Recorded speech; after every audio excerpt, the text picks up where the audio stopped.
Este episódio é baseado no caderno de estudos elaborado pelo professor Dr. Marcelo Lessa, idealizador e mentor do projeto ENAC Turbo. E logo na sequência dessa abertura obrigatória, eu já anuncio o foco do nosso mergulho de hoje. É o Caderno 18 de Direito Civil. E o tema central que vamos explorar é condomínio de lotes e multipropriedade. Isso, aquele tópico de novas formas condominiais do edital. Exato, aquele tópico que costuma dar um frio na barriga de quem está se preparando.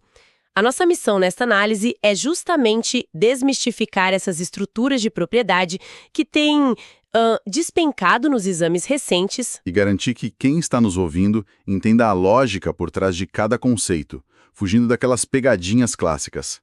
Principalmente as da FGV, né? Ah, com certeza. E o que eu acho mais legal desse caderno é como ele aborda o tema. O que é fascinante aqui é que a gente não está lidando com um direito civil estático. Sabe? Aquele direito puramente preso ao passado. Nossa, nem um pouco. Nós estamos diante de inovações jurídicas desenhadas para resolver problemas muito modernos. Problemas sobre como compartilhamos o espaço físico e, de forma ainda mais inovadora, como compartilhamos o tempo. O tempo, exato. E isso muda tudo. E como destaca o professor Lessa em seu material, a metodologia de estudo mais eficaz foca justamente nisso, em entender a razão de ser da norma. Quando o candidato compreende o propósito econômico e social que fez o legislador criar a regra, a memorização não exige esforço. Vira uma consequência natural. Perfeito, ela se torna natural. E é essa clareza que protege o estudante na hora da tensão da prova. Exatamente. Bom, vamos então começar pelo primeiro grande pilar do material, o condomínio de lotes. Ele foi introduzido no Código Civil lá no artigo 1358-A. Isso mesmo. Para quem está acostumado com a ideia tradicional de um condomínio edilício, aquele prédio clássico onde a unidade autônoma é o apartamento construído e já pronto para morar, o condomínio de lotes traz uma lógica bem diferente. Aqui, a unidade autônoma é o próprio lote, é o terreno nu, sem nenhuma construção em cima. E se a gente conectar isso ao que costuma aparecer nas provas, é justamente na definição desse terreno nu que mora uma das armadilhas mais perigosas.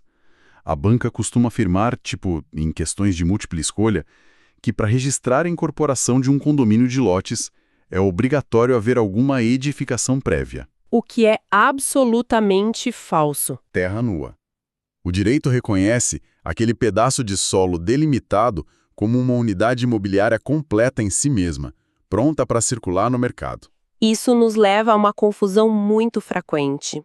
E o material do professor Lessa faz questão de separar isso com muita clareza.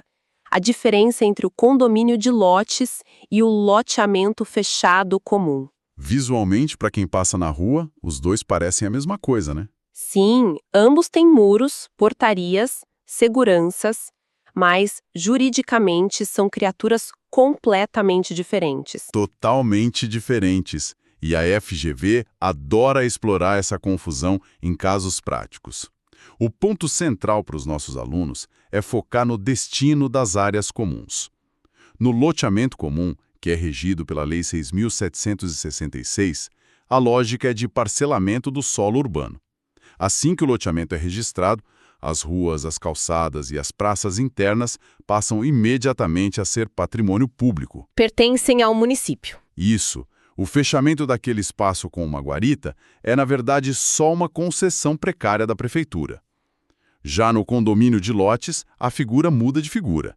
As vias internas e as áreas de lazer continuam sendo propriedade privada. Elas pertencem aos próprios condôminos. Exato. Calculadas por aquela famosa fração ideal. Ou seja, é um condomínio fechado de direito.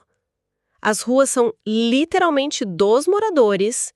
E isso tem um desdobramento financeiro e estrutural muito pesado, que é a questão da infraestrutura. Porque, se a gente pensar bem, num bairro comum, a prefeitura asfalta, coloca iluminação pública, passa a rede de esgoto. Sim. Mas, se no condomínio de lotes a rua é privada, a prefeitura não tem obrigação nenhuma de entrar ali para fazer obra. Precisamente. A regra é clara. Para fins de incorporação, A implantação de toda a infraestrutura básica fica a cargo integral do empreendedor. Ele assume uma responsabilidade que se equipara ao do incorporador imobiliário tradicional da Lei 4.591. Ele não pode simplesmente aprovar o projeto e depois tentar jogar a responsabilidade de manter essas vias privadas para o poder público. De jeito nenhum. Inclusive, a banca costuma criar historinhas onde uma associação de moradores de um condomínio de lotes tenta transferir a rua esburaca para a prefeitura, só para economizar com o recapeamento do asfalto. O que é inviável. Totalmente inviável, sem desnaturar todo o instituto. Vias de condomínio de lotes nascem privadas e são inseparáveis das unidades autônomas. Certo. Vamos desempacotar o próximo tema agora. Porque aqui é que a coisa fica realmente interessante. É uma mudança de paradigma enorme. A multipropriedade. Também muito conhecida no mercado como timesharing. Aqui, a nossa análise ganha contornos quase de ficção científica jurídica, sabia? Porque o direito civil tradicional passou séculos dividindo apenas o espaço físico. Se a gente tinha uma fazenda, dividíamos em hectares. Se tínhamos um prédio, dividíamos em andares e apartamentos. Mas a multipropriedade não divide o espaço físico. Não, ela fatiou a quarta dimensão. Ela divide o tempo. Essa analogia é excelente.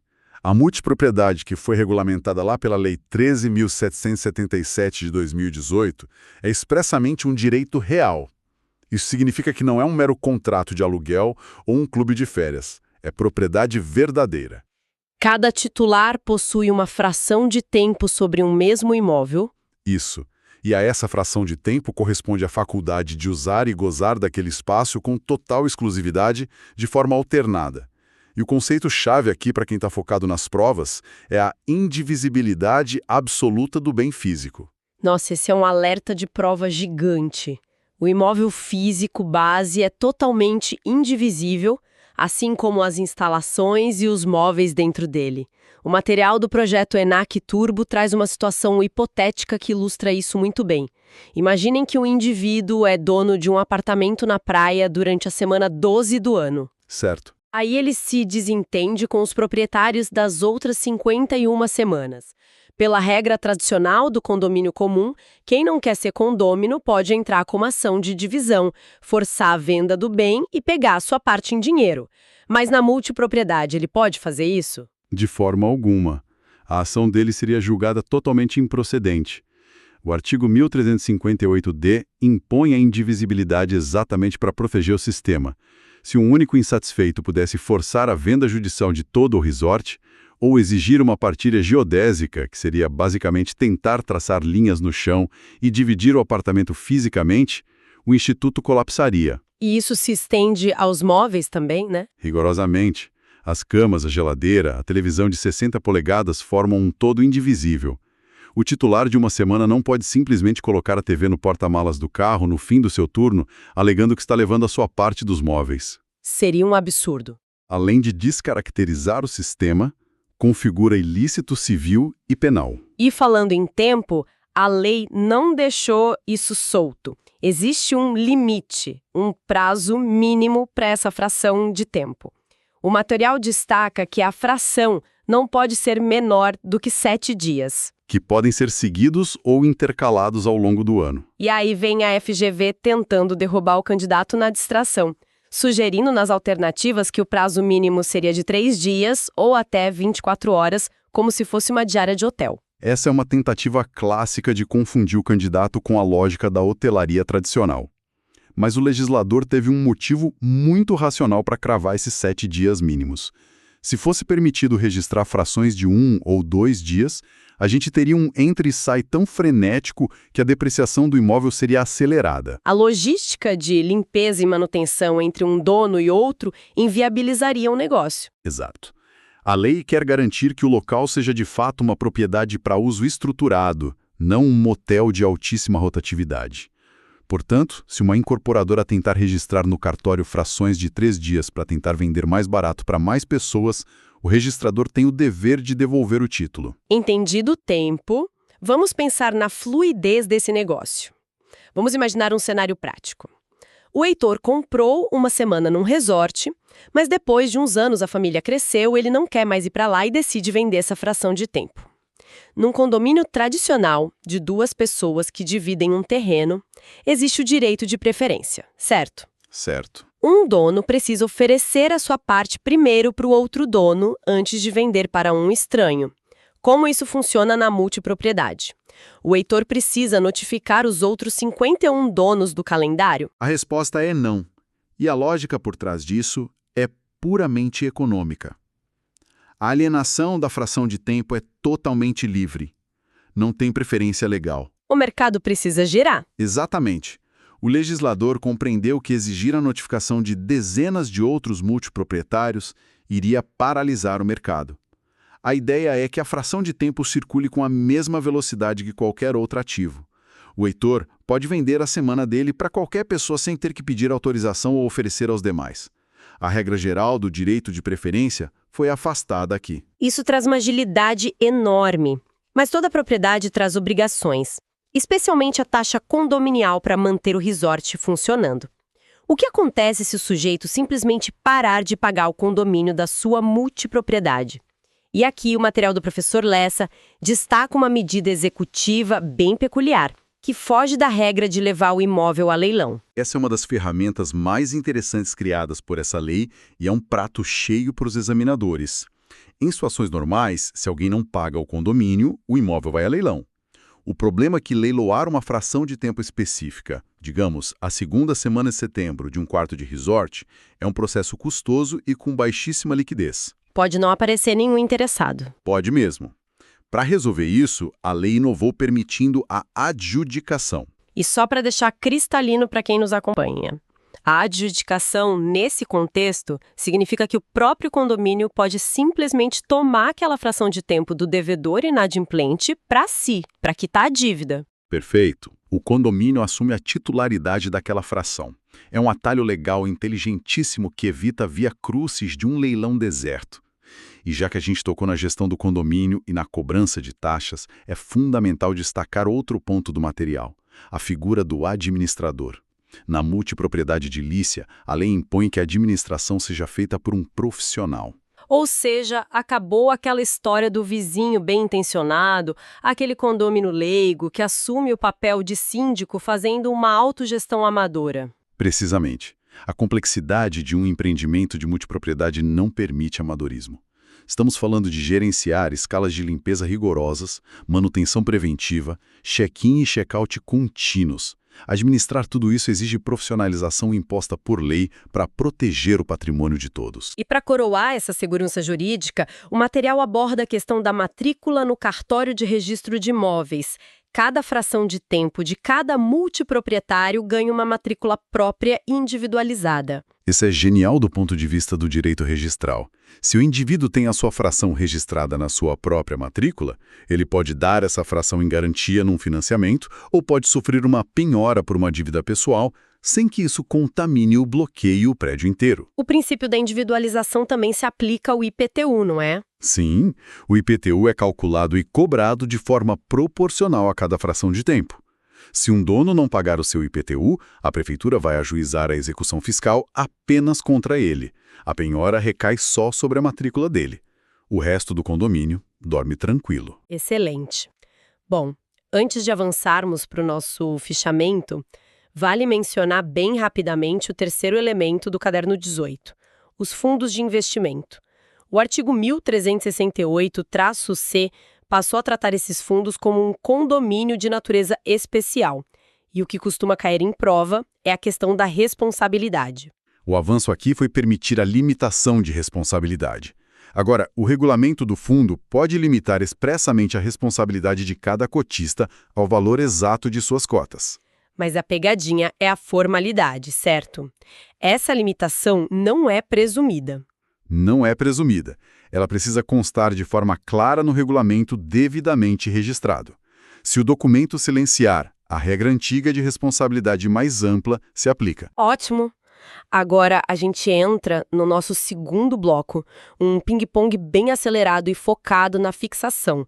Nós vamos revisar obrigatoriamente todos os 10 pontos do fichamento estratégico do caderno, conectando com as armadilhas clássicas da banca FGV. Vamos lá. Revisão relâmpago para memorização premium.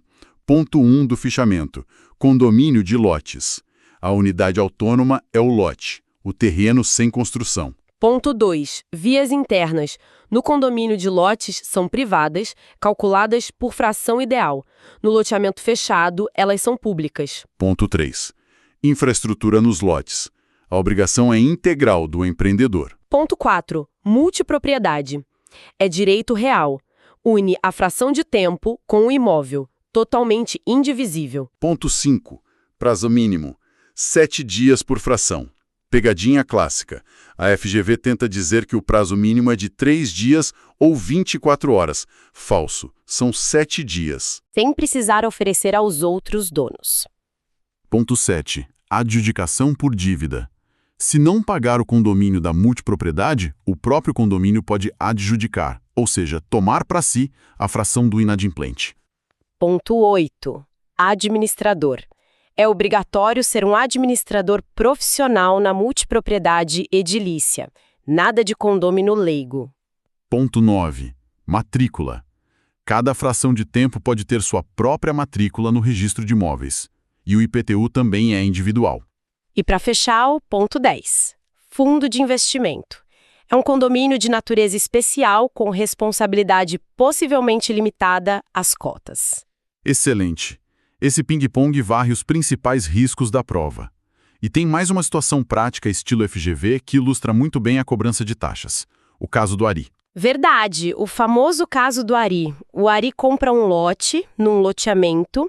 Quando ele compra, já existia uma associação de moradores cobrando taxa mensal de segurança e manutenção. E a pegadinha é que essa taxa já estava prevista no contrato padrão de compra e venda, registrado lá no cartório de imóveis. Aí o Ari se muda e, de repente, decide parar de pagar. Cruza os braços e usa o argumento da Constituição. Ninguém é obrigado a se associar ou a manter-se associado. Como o STF resolve isso no tema 492? Figurinha carimbada em concurso. A regra geral é a liberdade de associação. Ninguém é forçado a entrar para um clube. Porém, o STF firmou uma tese baseada na boa-fé objetiva e no princípio que veda o enriquecimento sem causa. Se o indivíduo compra um lote, adere a um contrato padrão previamente registrado e lá havia previsão da taxa de manutenção, ele tem a obrigação de pagar. A obrigação de pagar não nasce dele ser sócio da associação, nasce do contrato que ele assinou. Ele não pode usufruir de uma rua limpa e segura paga pelos vizinhos e alegar que não faz parte do grupo. Exatamente. A obrigação assumida contratualmente vincula o adquirente. Outro caso fascinante de aplicação prática explorada no material é a distinção cirúrgica entre a multipropriedade e o direito real de laje. A FGV adora criar uma narrativa onde uma mãe permite que a filha construa um segundo andar independente em cima da sua casa com matrícula própria. E a questão pergunta qual é o instituto jurídico aplicado colocando multipropriedade nas alternativas. E quem não entende a essência dos conceitos acaba caindo. Construir um andar em cima do outro é dividir o espaço físico no eixo vertical. Isso é direito real de laje. Multipropriedade não tem nada a ver com empilhar andares. Multipropriedade é dividir o calendário. Essa clareza espacial contratemporal é o que salva o candidato. Outra história que a banca gosta é de uma construtora querendo criar um empreendimento com rodízio de semanas, perguntando a formalidade correta. A resposta é fria e formal, baseada no artigo 1358-F. O direito real de multipropriedade só nasce a partir do registro do ato de instituição no cartório de registro de imóveis. Sem o cartório, o direito real não existe. Bom, chegando ao final da nossa análise, é o momento de fazer aquela síntese final para consolidar a memória. Se fosse preciso resumir toda essa riqueza do caderno 18 do projeto ENAC Turbo em apenas 3 conceitos-chave, 3 termos incontornáveis, quais seriam? Eu destacaria sem dúvida os seguintes. Primeiro, fração de tempo. É o coração da multipropriedade. Segundo, indivisibilidade. A garantia de que a base imobiliária não pode ser dividida judicialmente. E terceiro, vias privadas. O diferencial absoluto do condomínio de lotes frente ao loteamento comum. Dominar a clareza desses 3 pilares já desarma a imensa maioria das questões. Com certeza. E isso traz uma visão muito profunda. Nestas novas leis, o tempo e o espaço compartilhado ganharam status de propriedade. O direito não organiza mais apenas o cimento e o tijolo, ele organiza o calendário e a convivência das pessoas. Para quem estuda, entender isso é dominar a essência da prova. E faz a gente pensar. Qual é o próximo passo? Se já estamos fatiando o tempo e fatiando o ar, através do direito de laje, será que o próximo debate das novas formas condominiais será sobre propriedades puramente virtuais? Loteamentos no metaverso é um caminho sem volta. E dominar esses conceitos do Caderno 18 vai colocar quem ouve muitos quilômetros à frente da concorrência. Queremos saber de quem nos acompanha. Qual outro tema espinhoso do edital mereceria ser destrinchado aqui com essa mesma profundidade? Deixem suas sugestões para as próximas análises. Podcast produzido a partir do conteúdo do projeto ENAC Turbo, sob autoria e orientação do professor Dr. Marcelo Lessa. Se esse conteúdo te ajudou, não esqueça de se inscrever no canal e ativar o sininho das notificações. Assim, o YouTube te avisa imediatamente assim que o próximo resumo for liberado. Até a próxima!